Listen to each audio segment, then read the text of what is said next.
Assalamualaikum warahmatullahi wabarakatuh. Saya di sini sebagai pemakalah pertama akan mencoba menjelaskan tentang pengertian teori belajar humanistik. Secara luas, teori belajar humanistik ialah sebagai aktivitas jasmani dan rohani guna memaksimalkan proses perkembangan. Sedangkan secara sempit, pembelajaran dengan teori humanistik diartikan sebagai upaya menguasai khazanah ilmu pengetahuan sebagai rangkaian pembentukan kepribadian secara menyeluruh. Perubahan atau perkembangan itu disebabkan oleh proses pembelajaran seperti perubahan habit atau kebiasaan, berbagai kemampuan dalam hal pengetahuan, sikap maupun keterampilan.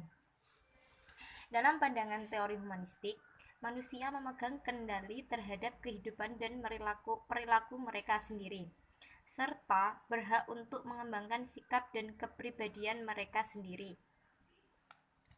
Dalam pandangan teori humanistik, belajar bertujuan untuk menjadikan manusia selayaknya manusia.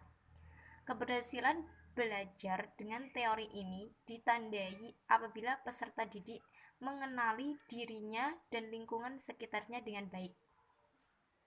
Peserta didik dalam proses belajarnya harus berusaha agar lambat laun ia mampu mencapai aktualisasi diri dengan sebaik-baiknya. Teori belajar humanistik berupaya mengerti tingkah laku belajar dari sudut pandang pelaku, yakni peserta didik, bukan dari sudut pandang pengamat, yaitu pendidik. Dalam teori belajar humanistik, pusat belajar ada pada peserta didik itu sendiri, dan pendidik hanya berperan sebagai fasilitator. Sikap serta pengetahuan merupakan upaya untuk mencapai tujuan pengaktualisasian diri dalam lingkungan yang mendukung. Pada dasarnya, manusia adalah makhluk spesial. Mereka mempunyai potensi dan motivasi dalam pengembangan diri maupun perilaku. Oleh karenanya, setiap individu adalah merdeka dalam pengembangan diri serta pengaktualisasiannya. Dalam teori belajar humanistik, tujuan utama pendidik adalah membantu peserta didik untuk mengembangkan dirinya, yaitu membantu masing-masing individu untuk mengenali diri mereka sendiri serta membantu dalam mewujudkan potensi-potensi yang ada dalam diri peserta didik. Jadi, teori humanistik adalah sebuah teori yang dalam pembelajarannya mengedepankan bagaimana memanusiakan manusia, serta peserta didik mampu mengembangkan potensi yang ada dalam dirinya. Langsung saja saya pemakalah kedua akan menjelaskan tentang tokoh-tokoh teori belajar humanistik. Yang pertama yaitu Arthur Combs yang lahir pada tahun 1912. Dia adalah seorang pendidik atau psikologi di salah satu sekolah umum di Alliance, Ohio.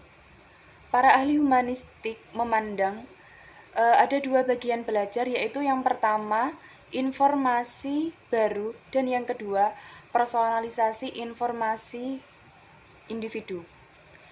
Combs sendiri berpendapat bahwa sangat penting bagi seorang guru adalah bagaimana siswa atau murid itu memahami atau memperoleh arti diri, konsep diri dalam bahan pelajarannya,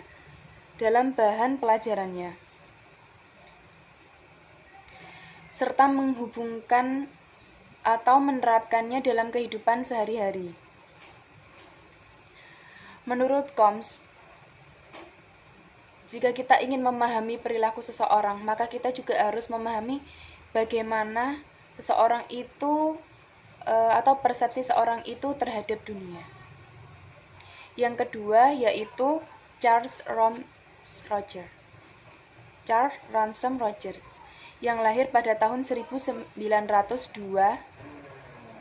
di Oxford, Amerika Serikat.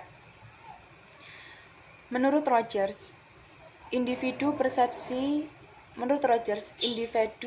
itu mempersepsikan objek eksternalnya dari pengalaman-pengalamannya, lalu menuaikannya ke dalam kehidupan sehari-hari. Dalam bertingkah laku, individu itu tergantung daripada medan fenomenalnya, bukan pada keadaan-keadaan perangsangnya. Maka dari itu, jika kita mempunyai konsep diri yang positif, maka kita juga akan memiliki cara pandang yang positif atau cara pandang yang baik terhadap dunia. Dan sebaliknya, jika kita memiliki konsep pandang yang negatif, maka itu juga akan mempengaruhi perilaku kita. Yang ketiga yaitu Abraham Maslow. Abraham Maslow yang lahir di Bronx, New York pada tahun 1908. Sebagai seorang humanistik sendiri, prinsip Maslow itu berbeda dengan humanistik modern, karena humanistik pakar modern itu lebih menekankan pendekatan statistiknya terhadap fenomena psikologi. Sedang Maslow sendiri, sikap humanistiknya dalam psikologi itu selalu mementingkan atau menekankan kepada kemampuan manusia. Karena sebagai seorang humanis, Maslow memandang bahwa diperlukannya teori kemampuan manusia secara keseluruhan, bukan dari salah satu aspeknya saja. Selanjutnya yaitu tahap teori belajar humanistik.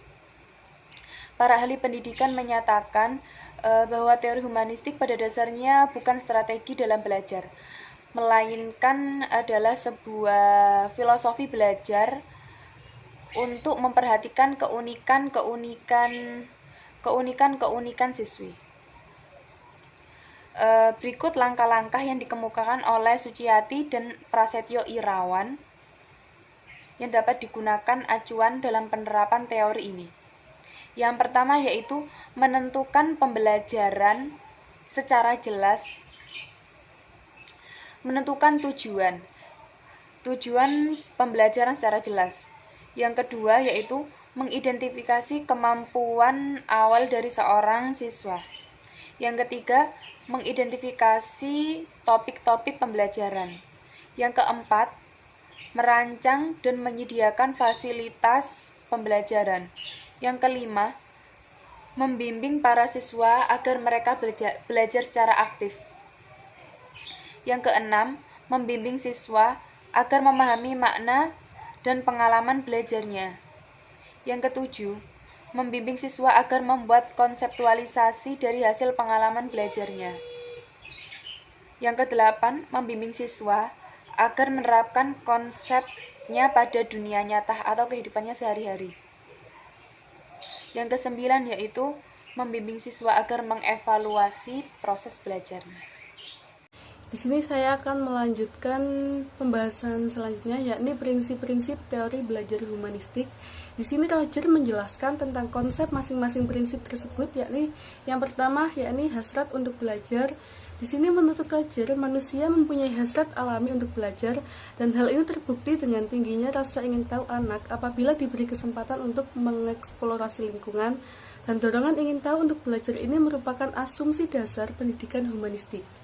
Dan yang kedua yakni belajar yang berarti. Belajar yang akan mempunyai arti atau makna apabila apa yang dipelajari relevan dengan kebutuhan dan maksud anak. Artinya, anak akan belajar dengan cepat apabila yang dipelajari mempunyai arti baginya. Yang ketiga yakni belajar tanpa ancaman. Di sini belajar mudah dilakukan dan hasilnya dapat disimpan dengan baik apabila berlangsung dalam lingkungan yang bebas ancaman. Proses belajar akan berjalan lancar manakala murid dapat menguji kemampuannya, dapat mencoba pengalaman-pengalaman baru atau membuat kesalahan-kesalahan tanpa mendapat ancaman yang biasanya menyinggung perasaan. Yang keempat yakni belajar atas inisiatif sendiri. Ya, belajar akan paling bermakna apabila hal itu dilakukan atas inisiatif sendiri dan melibatkan perasaan dan pikiran si pelajar, mampu memilih arah belajarnya sendiri, sangatlah memberikan motivasi dan mengulurkan kesempatan kepada murid untuk belajar bagaimana caranya belajar. Dan yang kelima, yakni prinsip dan perubahan. Prinsip terakhir yang dikemukakan oleh Rogers ialah bahwa belajar yang paling bermanfaat ialah belajar tentang proses belajar. Nah, menurut di sini ya ini di waktu-waktu yang lampau, dunia lambat berubah dan apa yang diperoleh di sekolah sudah dipandang cukup untuk memenuhi tuntutan zaman. Dan yang terakhir penjelasan yakni tentang aplikasi teori belajar humanistik dalam kegiatan pembelajaran.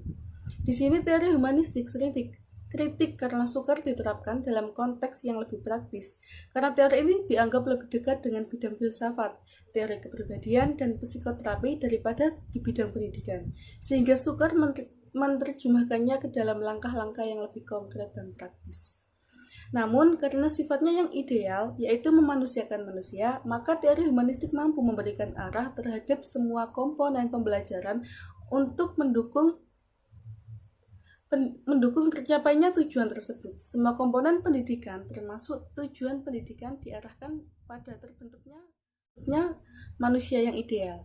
Manusia yang dicita-citakan, yaitu manusia yang mampu mencapai aktualisasi diri. Untuk itu, sangat perlu diperhatikan bagaimana perkembangan peserta didik dalam mengaktualisasikan dirinya. Pemahaman-pemahaman terhadap dirinya serta realisasi diri. Pengalaman emosional dan karakteristik khusus individu dalam belajar perlu diperhatikan oleh guru dalam merencanakan pembelajaran, karena seorang akan dapat belajar dengan baik jika mempunyai pengertian tentang dirinya sendiri dan dapat membuat pilihan-pilihan secara ke arah mana ia akan berkembang. Dengan demikian, humanistik mampu menjelaskan bagaimana tujuan yang ideal tersebut dapat dicapai. Teori humanistik akan sangat membantu para pendidik dalam memahami arah belajar pada dimensi yang luas, sehingga upaya pembelajaran apapun dan pada konteks manapun akan selalu diarahkan dan dilakukan untuk mencapai tujuannya. Meskipun teori humanistik ini masih sukar diterjemahkan ke dalam langkah-langkah pembelajaran yang praktis dan operasional. Namun, sumbangan teori ini amat besar. Ide-ide, konsep-konsep, taksonomi tujuan yang telah dirumuskannya dapat membantu para pendidik dan guru untuk memahami hakikat kejiwaan manusia. Hal ini dapat membantu mereka dalam menentukan komponen-komponen pembelajaran seperti perumusan, tujuan, penentuan materi, pemilihan strategi pembelajaran, serta pengembangan alat evaluasi ke arah pembentukan manusia yang dicita-citakan tersebut.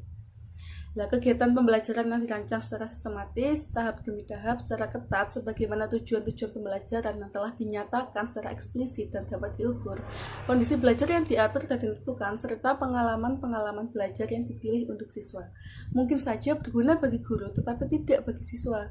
Hal tersebut tidak sejalan dengan teori humanistik. Menurut teori ini, agar berjalan bermakna bagi siswa, diperlukan inisiatif dan keterlibatan penuh dari diri siswa sendiri. Maka siswa akan mengalami belajar experiential learning. Dalam prakteknya, teori humanistik ini cenderung mengarahkan siswa untuk berpikir induktif, mementingkan pengalaman, serta membutuhkan keterlibatan siswa secara aktif dalam proses belajar. Demikian penjelasan saya tentang